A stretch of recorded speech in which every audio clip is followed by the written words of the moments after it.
beribadah kembali di hari Sabtu ini. Kita percaya ya adik-adik kalau kita boleh ada, kita masih sehat sampai hari ini. Kita percaya ini semua karena berkat anugerah Tuhan yang begitu besar untuk kita semuanya.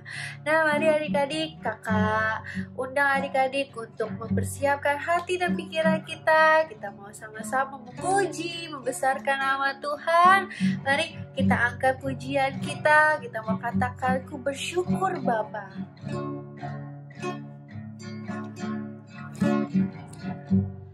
Banyak yang kau perbuat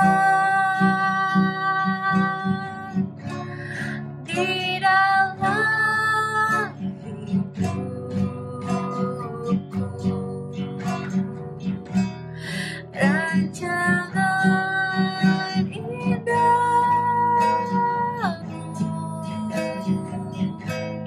terjadi di hidupku.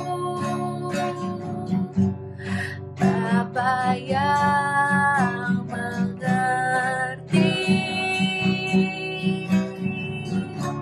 segala yang ku perlu, kasih-Mu sempurna nyata dalam hidupku. Ku bersyukur Bapa, ku bersyukur Tuhan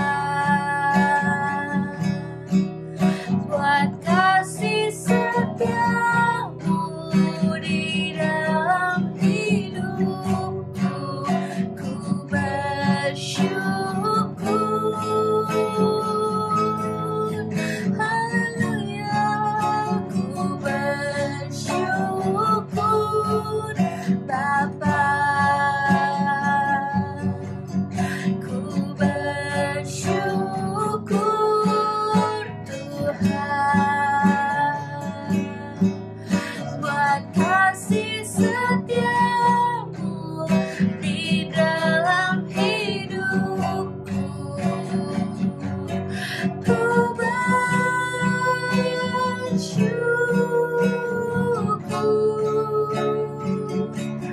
Tuhan.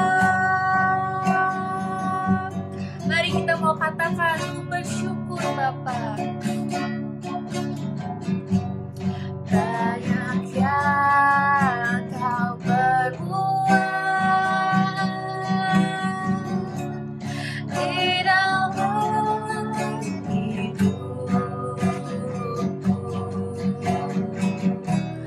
rencana indahmu terjadi di hidupku. Bapa yang mengerti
Terima kasih Tuhan Yesus, terima kasih. Haleluya. Mari adik-adik kita lipat tangan, kita tutup mata, kita mau bersatu di dalam doa. Tuhan Yesus yang baik, selamat sore. Terima kasih Tuhan buat pernyataan-Mu sepanjang hari ini. Kalau kami boleh kembali beribadah pada sore hari ini, kami percaya ini semua ada berkat, anugerah dari Engkau saja ya Tuhan. Sebentar kami akan memulai ibadah pada sore hari ini. Kau pimpin, Kau sertai ibadah ini Tuhan. Berkati alat-alat elektronik yang kami pakai juga Tuhan, agar kami dapat menyaksikan ibadah ini dengan penuh sukacita. Terima kasih Tuhan Yesus, terima kasih.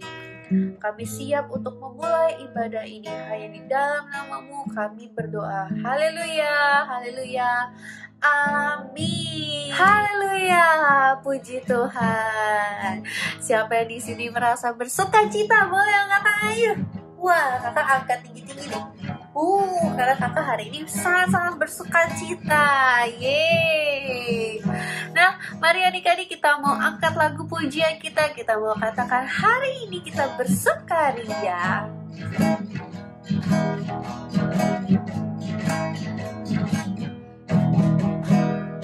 Mari kita bersukaria, karena ini hari bahagia. Kita berkumpul jadi satu. Puji Tuhan semesta itu. Haleluya, tepuklah wajah berseri. Hilangkanlah hati yang sedih.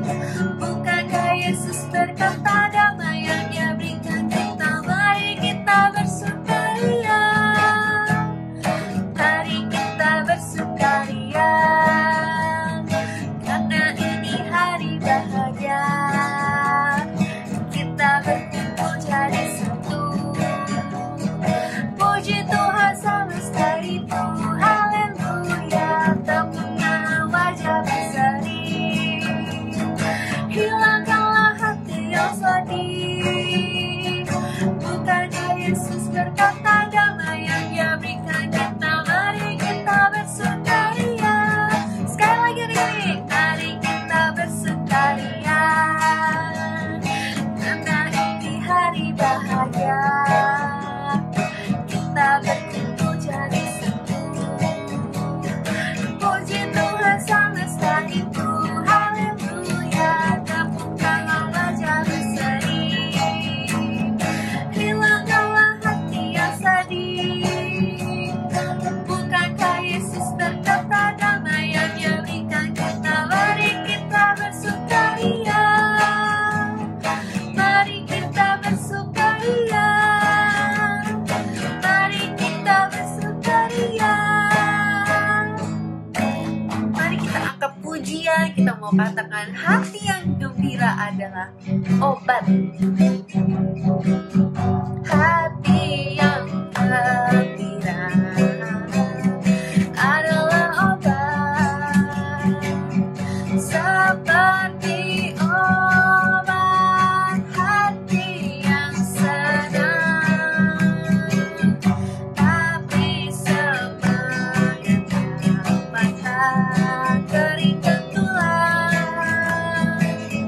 Hati yang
Puji Tuhan adik-adik.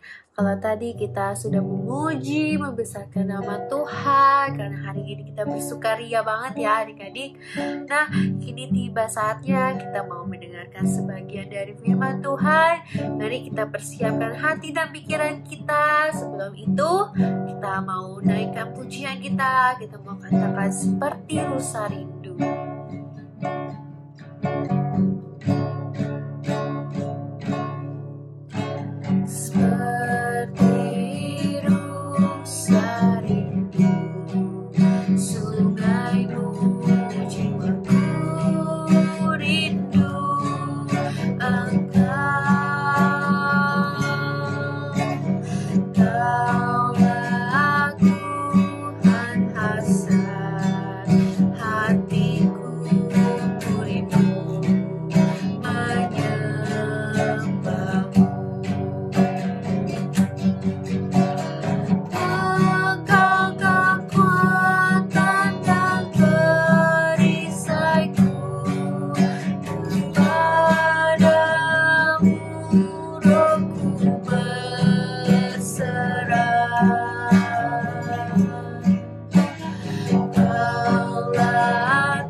Adik-adik, kita lipat tangan, kita tutup mata, mari kita bersatu di dalam doa. Haleluya, puji Tuhan, Tuhan Yesus. Kalau tadi kami sudah memuji, membesarkan nama-Mu, ya Tuhan, kini tiba saatnya kita mau mendengarkan sebagian dari firman-Mu Tuhan. Kau berkati kakak sekolah minggu yang sebentar akan menyampaikan firman-Mu. Pakai kakak sekolah minggu, agar firman Tuhan yang kami dengar, kami dapat mengerti. Biarlah apa yang disampaikan hanya daripada-Mu saja ya Tuhan. Terima kasih Tuhan Yesus, terima kasih. Kami siap mendengarkan firman-Mu. Hanya di dalam nama-Mu kami berdoa. Haleluya, haleluya, amin.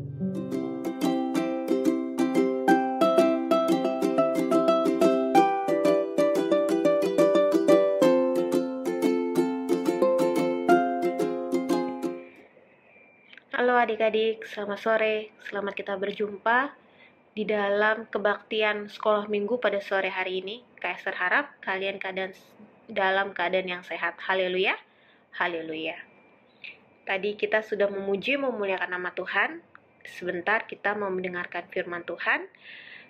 Pada sore hari ini, Kak Esther Lina yang akan membawakan firman Tuhan. Kiranya kita mau siapkan hati kita mau siapkan telinga kita mau siapkan pendengaran kita mau siapkan hati kita untuk kita mau mendengarkan firman Tuhan.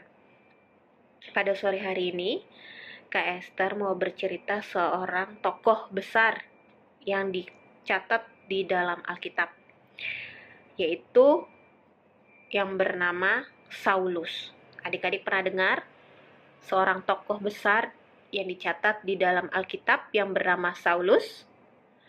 Ya, Kak Esther pada sore hari ini mau membahas siapa sih Kak Saulus itu? Saulus itu adalah seseorang yang sebelum dia bertobat sangat jahat sekali hatinya adik-adik. Saulus ini adalah seseorang yang sangat membenci orang-orang yang percaya kepada Tuhan Yesus. Kalau zaman waktu itu, orang-orang yang percaya dengan Tuhan Yesus, mereka dibilang pengikut jalan Tuhan. Saulus ini setiap kali mendengar ada orang-orang yang percaya dengan Tuhan Yesus, hatinya sangat benci. Bahkan dia ingin mengancam dan membunuh anak-anak Tuhan, ingin membunuh orang-orang yang pengikut jalan Tuhan, yaitu orang-orang yang percaya pada Tuhan Yesus. Kita akan membacanya di Kisah Para Rasul 9 ayat yang ke-1 sampai ayat yang ke-19. Judulnya Saulus bertobat. Yuk kita buka Alkitab kita di Kisah Para Rasul 9 ayat 1 sampai ayat yang ke-19a. Saya membaca ayat per ayat. Kita membaca bareng-bareng ya adik-adik. Saya mulai ya. Judulnya Saulus bertobat. Sementara itu, berkobar-kobar hati Saulus untuk mengancam dan membunuh murid-murid Tuhan. Ia menghadap imam besar dan meminta surat kuasa daripadanya untuk dibawa kepada majelis-majelis Yahudi di Damsyik, supaya jika ia menemukan laki-laki atau perempuan yang mengikuti jalan Tuhan, ia menangkap mereka dan membawa mereka ke Yerusalem. Nah, ayat 1 sampai 2 ini Kak Esther mau bahas terlebih dahulu. Yang seperti tadi Kak Esther bilang bahwa Saulus itu hatinya berkobar-kobar dengan kebencian. Sangat membenci sekali dengan orang-orang pengikut jalan Tuhan. Nah, dia ingin mengancam dan membunuh murid-murid yang percaya kepada Tuhan Yesus. Maka ia menghadap imam besar, meminta surat imam besar untuk dibawa perjalanan dia menuju ke Damsyik, sehingga dia dapat menangkap orang-orang yang percaya kepada Tuhan Yesus, baik itu laki-laki atau perempuan. Nah, orang-orang yang percaya dengan Tuhan itu ingin ditangkap dan dibawa oleh Saulus ke Yerusalem untuk diadili, bahkan untuk dibunuh adik-adik. Begitu kejamnya hati Saulus pada awal mulanya adik-adik. Terus di ayat yang ketiga sampai ayat yang keempat, dalam perjalanannya ke Damsyik, ketika ia sudah dekat kota itu, tiba-tiba cahaya memancar dari langit mengelilingi dia. Ia rebah ke tanah, dan kedengaranlah olehnya suatu suara yang berkata kepadanya, "Saulus, Saulus, mengapakah engkau menganiaya aku?" Satu peristiwa yang tidak disangka-sangka adik-adik. Ternyata pada saat perjalanan dia menuju ke Damsyik, dia terkena cahaya yang sangat terang sekali di tengah jalan yang berasal dari langit. Cahaya yang sangat terang yang langsung mengenai matanya adik-adik. Sehingga ia rebah ke tanah dan dia mendengar suatu suara yang berasal dari langit, "Saulus, Saulus, mengapa engkau menganiaya aku?" Siapa di situ adik-adik? Ya, itu adalah suara dari Tuhan Yesus. Ternyata Tuhan Yesus tahu adik-adik bahwa perbuatan Saulus itu jahat di mata Tuhan. Sering menganiaya orang-orang yang percaya kepada Tuhan Yesus. Tuhan Yesus tahu apa yang diperbuat oleh Saulus. Tuhan Yesus tahu apa yang menjadi kejahatannya Saulus kepada orang-orang yang percaya kepada Tuhan Yesus. Kaget di situ Saulus adik-adik. Ayat yang kelima, jawab Saulus, "Siapakah engkau Tuhan?" katanya. "Akulah Yesus yang kau aniaya itu. Tetapi bangunlah dan pergilah ke dalam kota, di sana akan dikatakan kepadamu apa yang harus kau perbuat. Maka termangu-mangulah teman-temannya seperjalanan, karena mereka memang mendengar suara itu, tetapi tidak melihat seorang juga pun. Saulus bangun dan berdiri, lalu membuka matanya, tetapi ia tidak dapat melihat apa-apa. Mereka harus menuntun dia masuk ke Damsyik. 3 hari lamanya ia tidak dapat melihat, dan 3 hari lamanya ia tidak makan dan minum. Siapakah engkau? Saulus bilang, siapakah engkau, Tuhan? Tuhan Yesus bilang, akulah Yesus yang kau aniaya itu. Tapi Tuhan Yesus mengetahui segala perbuatan jahat dari Saulus ini, tetapi Tuhan Yesus punya maksud kepada Saulus, adik-adik. Tuhan Yesus tidak menghukum yang bisa tiba-tiba dari langit dihukumlah Saulus ini gitu, adik. Tetapi Tuhan Yesus tuh menuntun Saulus untuk dapat menemukan kebenaran di dalam Tuhan Yesus. Tuhan Yesus bilang ke Saulus, pergilah dan bangunlah ke dalam kota. Di sana ada seseorang yang di sana akan dikatakan kepadamu apa yang harus kau perbuat. Jadi Saulus ini akan bertemu dengan seseorang, dan seseorang itu akan bercerita, akan mengatakan kepada Saulus apa yang seharusnya Saulus perbuat, adik-adik.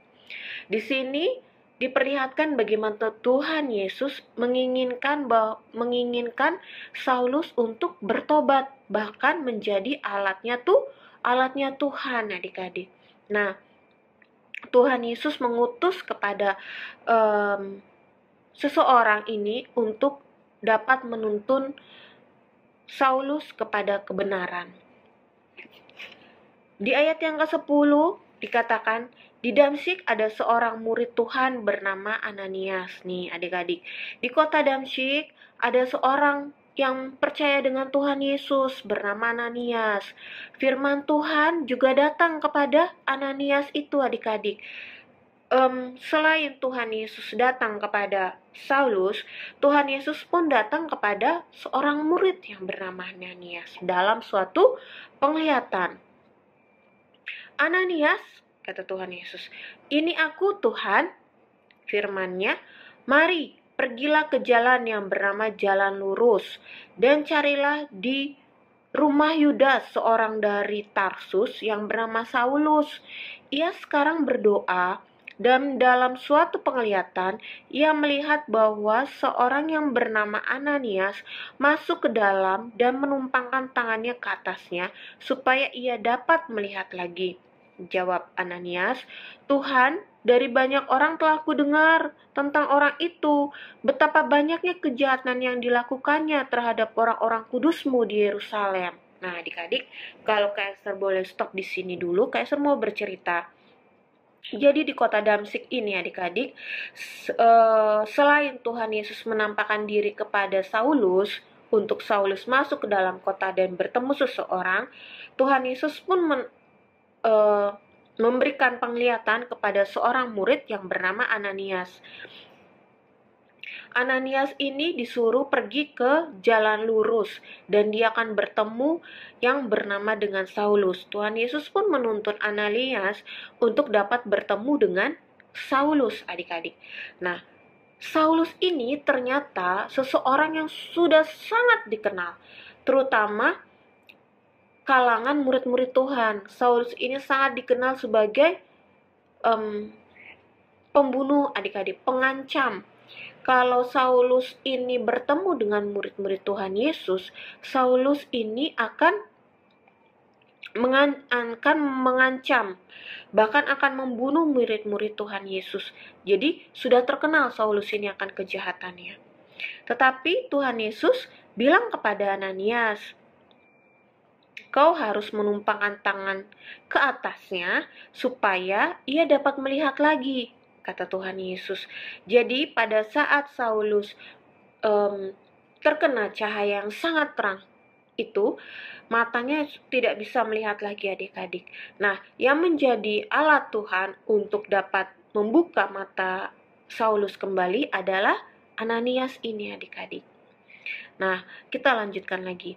Dan ayat yang ke-14, Ananias bilang, dan ia datang kemari dengan kuasa penuh dari imam-imam kepala untuk menangkap semua orang yang memanggil namamu, yaitu orang-orang yang memanggil nama Tuhan Yesus. Tetapi firman Tuhan kepadanya, pergilah, sebab orang ini adalah alat pilihan bagiku untuk memberitakan namaku kepada bangsa-bangsa lain, serta raja-raja dan orang-orang Israel. Aku sendiri akan menunjukkan kepadanya betapa banyak penderitaan yang harus ia tanggung oleh karena namaku. Nah, tetapi Tuhan Yesus bilang kepada Ananias, tetap pergilah Ananias, karena orang ini yang akan menjadi pilihan buatku, kata Tuhan. Dia ini akan memberitakan kebesaran Tuhan, akan memberitakan firman Tuhan kepada bangsa-bangsa yang belum mengenal Tuhan Yesus. Terus Tuhan Yesus bilang, akan banyak juga penderitaan yang akan ditanggungnya oleh karena nama Tuhan, kata Tuhan Yesus. Ketika Ananias mendengar hal seperti itu, adik-adik, Ananias menuruti akan perkataan Tuhan Yesus. Lalu pergilah Ananias ke situ dan masuk ke rumah itu. Ia menumpangkan tangannya ke atas Saulus, katanya, Saulus, saudaraku, Tuhan Yesus yang telah menampakkan diri kepadamu di jalan yang engkau lalui, telah menyuruh aku kepadamu supaya engkau dapat melihat lagi dan penuh dengan Roh Kudus. Pada saat Ananias bertemu dengan Saulus, adik-adik, Ananias bilang kepada Saulus, Saulus saudaraku. Nah, jadi Saulus masuk ke Esther, Ananias pun berkata kepada Saulus, Saulus saudaraku. Dengan penuh kasih Ananias tidak takut lagi kepada Saulus atau tidak menjauhkan diri kepada Saulus, tetapi Ananias ini dengan penuh kasih dia mendekati Saulus dan bilang, Saulus saudaraku, Tuhan Yesus yang telah menampakkan diri kepadamu di jalan yang engkau lalui telah menyuruh aku kepadamu supaya engkau dapat melihat lagi dan penuh dengan Roh Kudus. Dan seketika itu juga seolah-olah selaput gugur dari matanya sehingga ia dapat melihat lagi, ia bangun lalu dibaptis. Nah, ini adalah titik balik adik-adik di mana Saulus ini pada saat dia melihat cahaya yang sangat terang itu sehingga matanya tidak dapat melihat lagi beberapa hari lamanya, akhirnya dia bertemu dengan Ananias sehingga matanya bisa terbuka lagi, bisa melihat lagi, dan ia pun dipenuhi dengan Roh Kudus, adik-adik. Dan pada saat matanya sudah melihat, esokannya pun ia lalu bangun dan lalu dibaptis. Ini adalah kuasa Tuhan adik-adik untuk dapat memanggil Saulus menjadi alatnya. Saulus yang tadinya seorang yang jahat di mata murid-murid Tuhan Yesus, namun Tuhan Yesus bisa mengubah Saulus menjadi alat pilihannya, sehingga orang-orang banyak bertobat dan percaya kepada Tuhan Yesus. Aplikasinya apa adik-adik melalui firman yang kita baca pada sore hari ini dari kisah Saulus ini? Yang pertama adalah Tuhan dapat mengubah adik-adik hati yang jahat sekalipun menjadi hati yang mengasihi adik-adik. Saulus ini sangat banyak sekali menulis kitab-kitab di dalam Alkitab. Dia sudah banyak menjadi saksi sehingga banyak orang yang bertobat adik-adik ketika mendengar akan kesaksiannya Saulus ini adik-adik. Saulus ini benar-benar dipakai oleh Tuhan Yesus. Banyak orang yang bertobat setelah mendengar kesaksian dari Saulus ini adik-adik. Bagaimana orang yang jahat dapat diubah hatinya menjadi baik bahkan mengasihi orang-orang di sekitarnya. Itu karena kasih karunia Tuhan Yesus. Tuhan Yesus itu mengetahui kehidupan kita, adik-adik. Kehidupan Kak Esther, kehidupan adik-adik, semua Tuhan Yesus tahu. Dari kita bangun pagi hari, apa yang kita lakukan, siang hari sampai malam hari kita menutup hari, Tuhan Yesus tahu apa yang kita perbuat. Tidak ada yang tersembunyi di hadapan Tuhan Yesus, adik-adik. Tuhan Yesus baik. Dengan kasih karunia-Nya, Tuhan Yesus dapat memanggil kita menjadi anak-anaknya. Itu adalah kasih karunia yang terbesar, di mana kita dipilih menjadi anak-anaknya, sehingga kita bisa mewarisi akan kerajaan sorga, adik-adik. Kita bisa masuk ke dalam sorga karena kita percaya kepada Tuhan Yesus, asalkan kita tetap percaya kepada Tuhan Yesus sampai akhir hidup kita. Kita jangan mengingkari akan kepercayaan kita, adik-adik, tetapi kita harus berpegang kepada kepercayaan kita pada Tuhan Yesus. Nah, kiranya firman Tuhan pada sore hari ini dapat membawa kita semakin dekat kepada Tuhan. Kita semakin diubahkan dengan firman, adik-adik. Kita semakin percaya kepada Tuhan Yesus, bahwa kita percaya kalau Tuhan Yesus mengetahui akan kehidupan kita. Entah itu kehidupan kita sedang sedih, atau kehidupan kita sedang senang, atau di sekolah kita sedang sedih, apapun yang kita rasakan, apapun yang kita alami, Tuhan Yesus tahu. Kita tinggal berdoa pada Tuhan Yesus, Tuhan Yesus, saya sedang mengalami ini. Tuhan Yesus, saya tadi mengalami ini. Tuhan Yesus, saya sedih karena ini. Bilang aja kepada Tuhan Yesus, adik-adik. Tuhan Yesus mengetahui semuanya, apa yang dirasakan oleh adik-adik, apa yang dirasakan oleh Kak Esther. Tangan Tuhan selalu terbuka. Di dalam Tuhan Yesus selalu ada jawaban, adik-adik.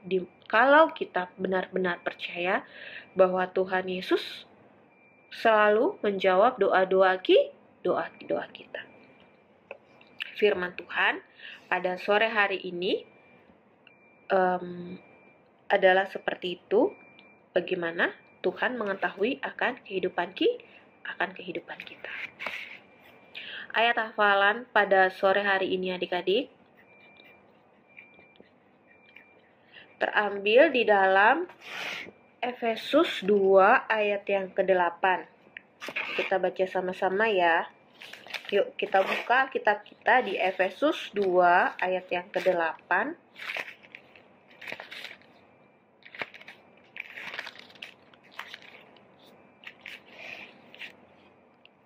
Sebab karena kasih karunia kamu diselamatkan oleh iman. Itu bukan hasil usahamu, tetapi pemberian Allah.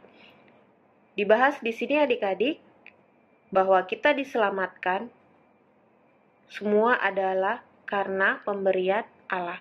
Sebab karena kasih karunia kamu diselamatkan oleh iman. Itu bukan hasil usahamu, tetapi pemberian Allah. Kita diselamatkan oleh karena kasih karunia Allah, itu karena pemberian Allah, sehingga kita bersyukur. Tuhan begitu besar kasih karunia-Nya, sehingga menyelamatkan orang-orang berdosa, termasuk Kak Esther, termasuk adik-adik. Karena di Alkitab bilang bahwa tidak ada orang yang benar, sekalipun tidak ada, semua karena kasih karunia Tuhan, sehingga orang dapat diselamatkan. Di mana, adik-adik, ayat hafalannya? Di Efesus 2 ayat yang ke-8. Oke, firman Tuhan sore hari ini. Sekian, kita mau berdoa untuk firman Tuhan. Tuhan Yesus, terima kasih buat saat ini kami sudah mendengarkan firman-Mu. Kami mengucap syukur Tuhan bahwa Engkau mengetahui akan kehidupan kami, baik buruknya kami Tuhan, apapun yang kami lakukan, Engkau mengetahui. Ampuni dosa dan kesalahan kami Bapa. Biarkan kami menjadi anak yang baik di hadapan Tuhan. Terima kasih Tuhan. Di dalam nama Tuhan Yesus kami berdoa dan mengucap syukur. Haleluya. Amin.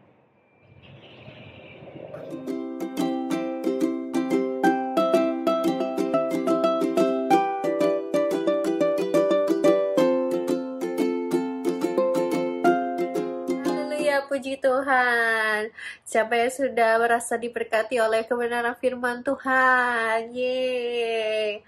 Nah, baik adik-adik, kita mau akhiri ibadah pada sore hari ini.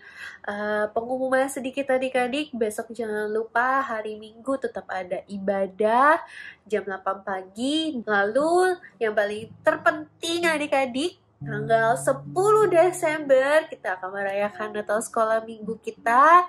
Adik-adik boleh ajak temannya, boleh ajak saudara-saudaranya. Mari kita sama-sama merayakan Natal bersama. Nah adik-adik, mari kita mau akhiri. Sebelum itu kita mau angkat pujian kita mau katakan, ku bersyukur Bapa.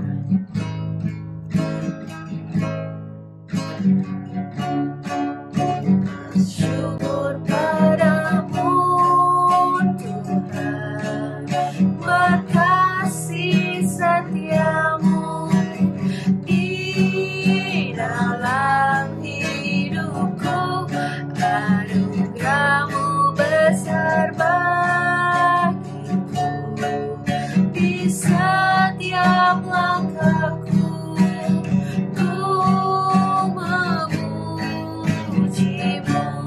ku bersyukur padamu Tuhan, buat kasih setiamu di dalam hidupku, anugerahmu besar bagiku, di setiap langkahku ku memujimu,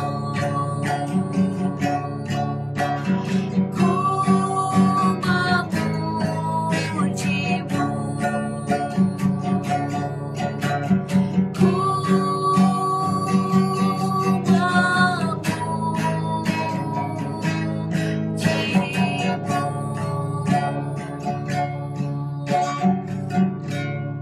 Mari adik-adik kita lipat tangan, kita tutup mata, kita bersatu di dalam doa.